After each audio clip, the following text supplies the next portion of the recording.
Goeiemiddag, liewe vriende.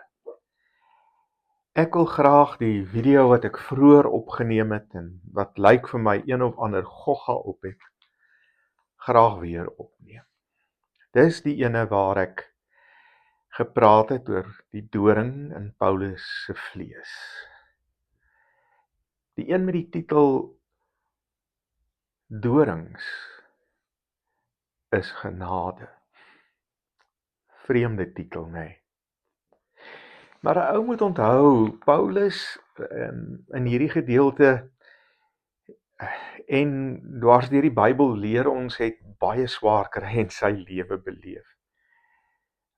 Hy is hoeveel keer geslaan. Hy is hoeveel keer opgespoeg. Hy is hoeveel keer in die tronk gegooi. Bloot omdat hy die Here gedien het. Maar dit het dieper gegaan. Hy het 'n ander soort lyding ook in sy lewe beleef en dit het te doen met gesondheid. Waarskynlik, en dis die doring in die vlees waarvan hy hier praat. En dit moes iets ernstig gewees het, iets groot, wat 'n groot impak op sy lewe, sy menswees, sy geestelikheid, alles gehad het. Soveel so dat hy 3 keer lees ons tot die Here bid. Amper soos Jesus, wat 3 keer bid dat die beker by hom verby moet gaan. 3 keer sê die Here vir Jesus nee. En so ontdek ons ook in die teks, sê die Here 3 keer vir Paulus nee. Kom ons lees die verse wat van belang is gou-gou. Dis 2 Korintiërs 12 vers 7 tot by vers 10. Selfs nie vanweë die verhewenheid van die openbaring nie. Daarom sodat ek nie hoogmoedig sou wees nie, is daar vir my 'n doring in die vlees gegee, 'n boodskapper van Satan, om my met vuiste te slaan. 3 maal het ek die Here gebid dat dit van my af weggeneem moet word. Sy antwoord was: my genade is vir jou genoeg. My krag kom juis net tot volle werking wanneer jy swak is. Daarom sal ek baie liewer oor my swakhede roem, sodat die krag van Christus my beskutting kan wees. Daarom is ek bly oor swakhede, beledigings, ontberings, vervolging en moeilikhede ter wille van Christus. Want as ek swak is ek sterk. Jog, vriende, dit bly altyd vir my 'n aangrypende stuk in die Bybel. Absoluut aangrypend. Hier het ons te doen met die geëerde, wil ek amper sê, vanuit 'n moderne perspektief daarna gekyk, apostel Paulus. Paulus wat diep geestelike spore in die Christendom getrap het tot en met vandag, en waarskynlik sal dit so wees vir baie eeue wat nog vorentoe lê. Maar ons lees ook, soos ek in die begin gesê het, van 'n Paulus wat diep aangrypende pyn in sy lewe ervaar. Hy noem dit 'n doring in die vlees. Hy noem dit vuishoue van die Satan. Dit moes ongelooflik gewees het. En dit wou nie weggaan nie. Hy het voortdurend daarmee geworstel.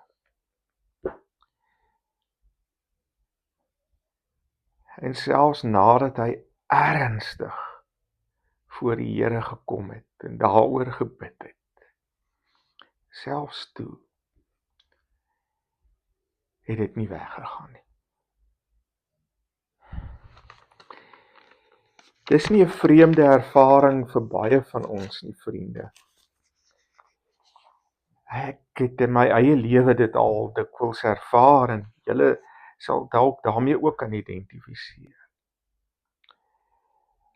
Dat, kom ek gee 'n voorbeeld, ek het hier na Highfield gemeente toe gekom, sterk, gesond, gereed, en ek het 'n klomp mense ontmoet wat die son en die hemel vir my verteenwoordig. Ek sê baie keer vir ouens, ek hoef nie hemel toe te gaan nie, ek is klaar in die hemel hier in Highfield. Maar hier die hemel het ook 'n klomp moeilikheid. Nie met die mense of die gemeente nie, maar my gesondheid. En ek stoei daarmee. Net as die een ding agter die rug is, kom die volgende ding weer op. En ek stoei van oomblik na oomblik, net om deur dit alles te kom. En so mag julle ook in julle eie lewe 'n klomp kere vir die Here gaan bid en vra, Here, help vir my. Ek is in hierdie finansiële krisis, help vir my. Of jy staan by 'n punt in jou lewe waar jy net sê, Here, ek verstaan nie waarmee U besig is. Kyk net wat het alles verkeerd geloop in my lewe. Kyk net na die hartseer waardeur ek moet gaan. En die pyn van hierdie hartseer wil nie weggaan nie. Soos 'n doring in my vlees. Paulus kon nie die doring in sy vlees presies verklaar nie. En waarom ek en jy dikwels ook so doring in ons vlees het, is partykeer net so onverklaarbaar. En net so intens vir elke een van ons as wat dit was vir 'n Paulus van destyds. Dit is vir ons ook. Ons kan identifiseer met 'n Paulus, soos vuishoue van Satan.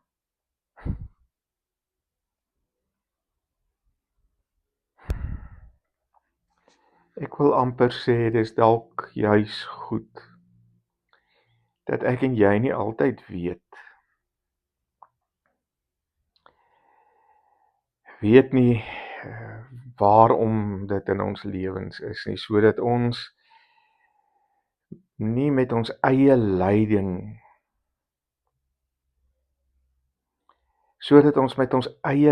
op 'n manier met 'n Paulus se worsteling en sy dorings op 'n manier kan identifiseer.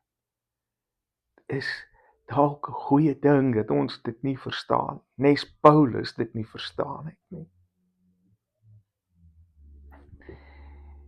Wat vir my opval, vriende, wat vir my so tref uit hierdie teksgedeelte, God kom nie na Paulus toe en sê vir hom, hey Paulus my ou maat, jy is sterk genoeg nie. Jy kan hierdie ding fight nie. Hou net moed. Vat hom by die horings, ou maat. Dit is nie wat God vir hom sê nie. Dis dikwels ons antwoorde aan mekaar, ons bemoediging, en daar's niks meer fout nie. Maar God het 'n ander aanslag. As hy dan na Paulus toe kom en sê, Paulus, my dienaar, my genade is vir jou genoeg. Dis die vreemdste hoop wat ek ooit in my hele lewe teëgekom het. Maar dis dalk juis die hoop wat werklik hoop is, vriende. Die dorings word nie verwyder nie. Maar daar word 'n belofte gegee. dat ek en jy, nes 'n Paulus, nooit alleen sal dra aan daardie dorings in die vlees nie. God se genade, daaroor sal ons nou meer praat, sal altyd, ek wil amper dit waag om te sê, meer as genoeg wees.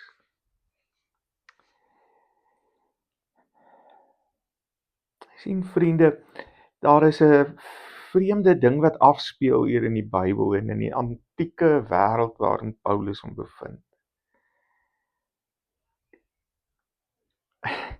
Wanneer Paulus dus hierdie swakheid het mense na hom gekyk en hulle twyfel oor sy gesag gehad as 'n gesant, as 'n apostel van God, en nou praat ek van kerkmense. Want hulle het in 'n wêreld groot geword waar Paulus met hierdie siekte van hom, hierdie dorings in die vlees, swak gelyk het, na 'n swakkeling gelyk het. Hy het nie soos die ander ouens wat, ek wil amper sê,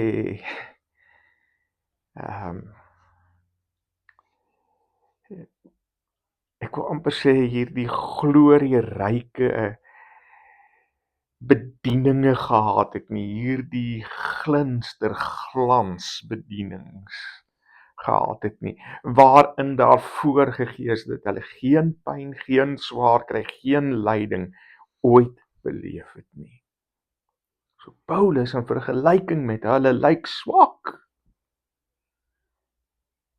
In die antieke wêreld was krag alles, sukses alles. Dis hoog geag.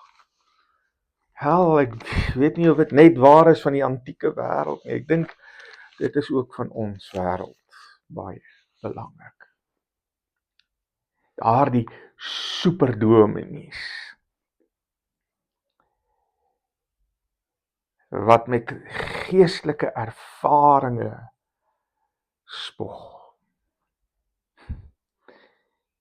En almal vlok na hulle, want hulle het krag. Hulle het 'n spesiale koneksie. Maar Paulus is verrassend anders.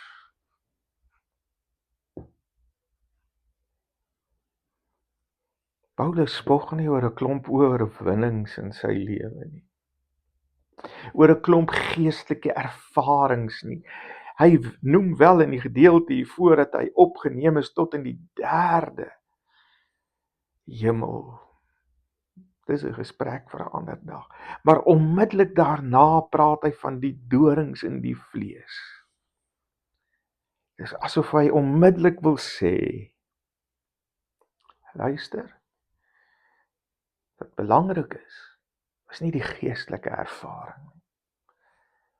Wat belangrik is om te verstaan in 'n gelowige se lewe is die dorings in die vlees. Interessant, Paulus sê hy spog eerder oor sy swakheid. Daar's 'n patroon in Paulus se lewe wat ons moet raak sien. En daar's 'n patroon in dit wat hier ook gebeur. Want is 'n patroon wat vir ons die kruis duidelik en helder in die oog bring.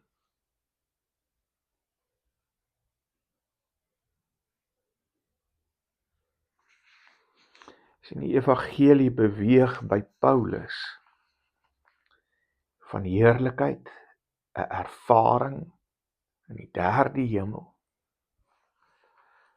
na kruis, na afhanklikheid.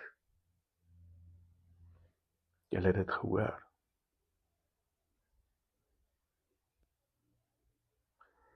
Die dorings skep 'n bepaalde manier van hoe Paulus sy geloof uiteindelik in perspektief bring. En as daar van dorings gepraat word, vriende, dan is daar binne die konteks hier wat dit gebruik word, gepraat van 'n skerp paal wat in sy vlees ingesteek het. 'n intense, voortdurende lyding.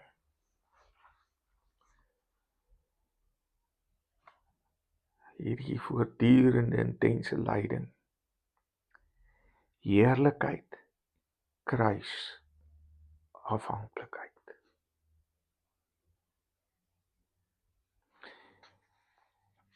Paulus sê nooit wat hierdie doring in die vlees was nie.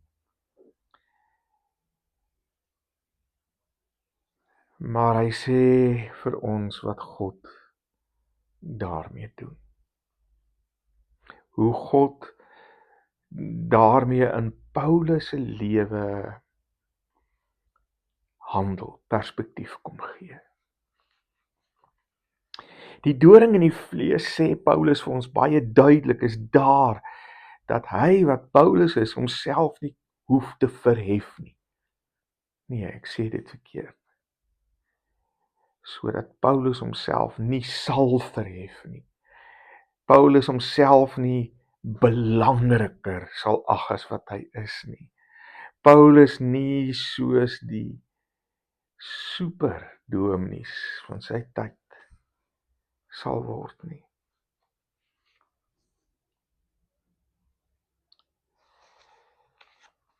Vriende,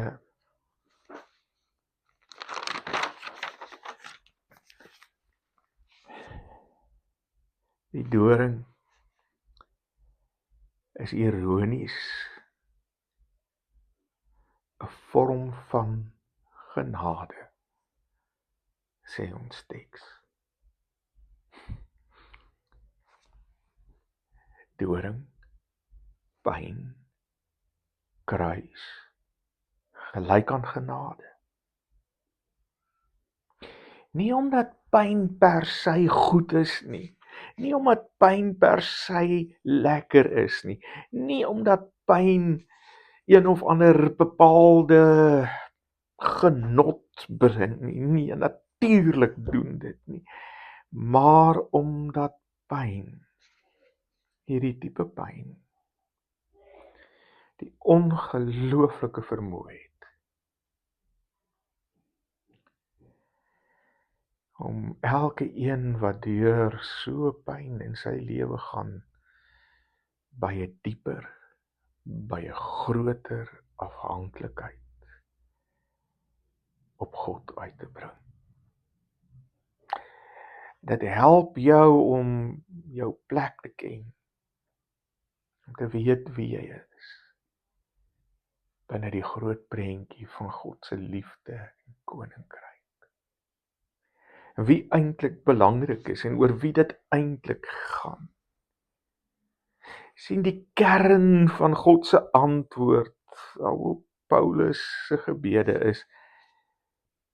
is genade. En hierdie genade, vriende, is aktief teenwoordig. Dis nie iets wat abstrak is nie, dis nie iets wat ver is nie. Dis iets wat in Paulus en in my en jou lewe die heeltyd teenwoordig, aktief is.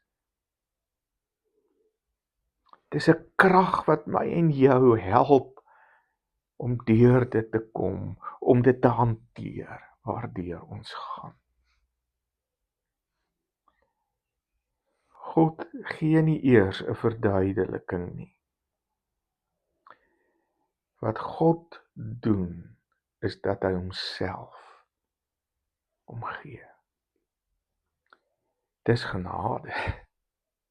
As jy genade tot in sy laaste element wil reduseer, dan moet ons sê, genade is gelyk aan Christus, is gelyk aan God. So wanneer God sê, my genade is vir jou genoeg, dan sê God, my seun is vir jou genoeg. My seun aan die kruis is vir jou genoeg. My krag word in swakheid volbring. Nes Christus daar aan die kruis gesterf het en hy swak was, het die wêreld uiteindelik God se groot krag gesien in sy opstanding. God se krag word in swakheid volbring. Bereik dit sy volle doel. Dis is God se krag. Wys nie die helderste as mense sterk is en populêr is, en dis nie verkeerd om populêr te wees nie. Maar hierdie supermense is nie, wat nooit seer en pyn en al hierdie goed beleef nie. God se krag wys die helderste, waar ek en jy, soos 'n Paulus, nederig en afhanklik word van God se genade. God se genade wat gelyk is aan Christus. Paulus verstaan nie alles wanneer hy hier bid nie. Ek en jy verstaan nie alles wat in ons lewe gebeur nie. Maar Paulus sê hy roem veel eerder oor sy swakhede.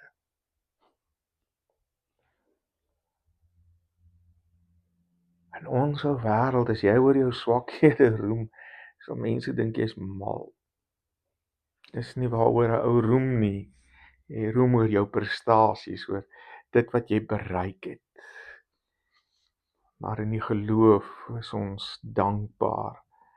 Roem ons, soos Paulus sê, oor ons swakhede. Hoekom? Want daardeur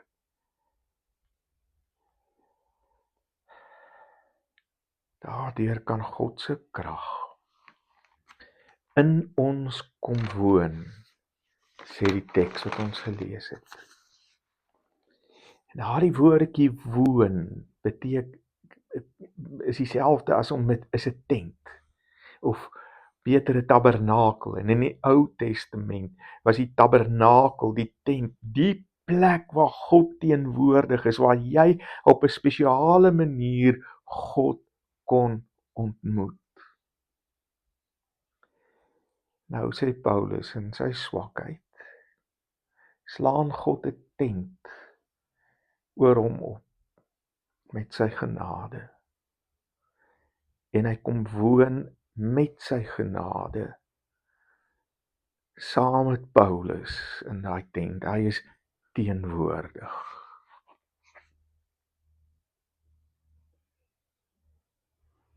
Paulus sê dat my en jou swakheid die plek word waar Christus se teenwoordigheid uiteindelik rus vind, betekenis vind.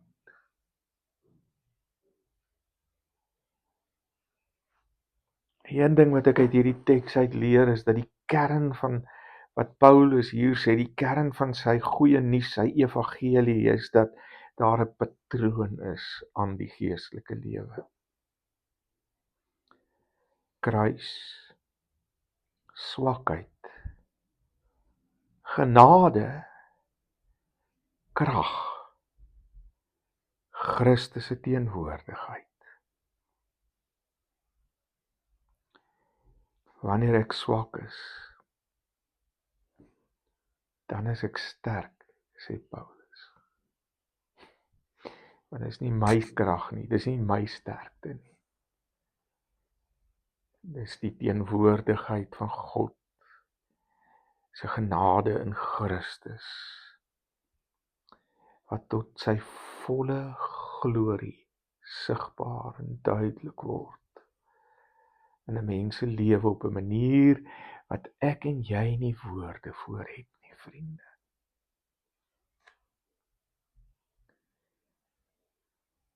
Sjoe, dis nie lekker om altyd swaar te kry nie. Dis nie lekker om altyd deur krisisse te gaan nie. Dis nie lekker om altyd nie te verstaan wat met jou gebeur nie.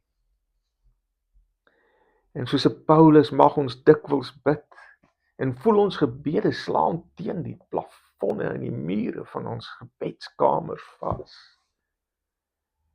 Paulus sê hier, God hoor ons. Hy kom slaan 'n tent oor ons op, hy kom woon met sy volle krag by ons. Sy genade is vir ons genoeg. Sy genade is Christus. Christus wat gesterf het aan 'n kruis en swakheid ken, en wat weet dat afhanklikheid op die Vader uiteindelik tot heerlikheid lei. Nie die heerlikheid wat die wêreld bied, maar 'n heerlikheid wat God bied.